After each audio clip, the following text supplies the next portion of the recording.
Hi everyone, welcome back to a new video on how to log in. In today's video, I will show you how you can download Blooket app on your device.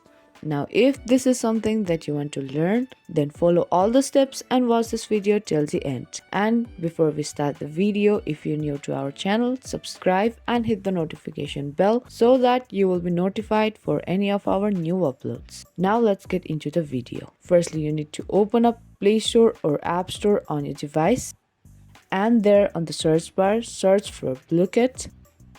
Once you found it, tap on it and there tap on install button. Once you tap on it, your app will start to download and install to your device.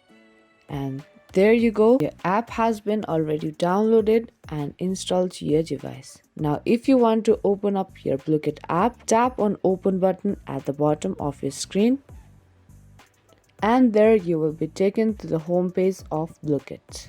Now that was the quick and easy video on how you can get Blooket app on your device. Hope you liked and found this video helpful. If you did, make sure to give this video a big thumbs up and subscribe to our channel.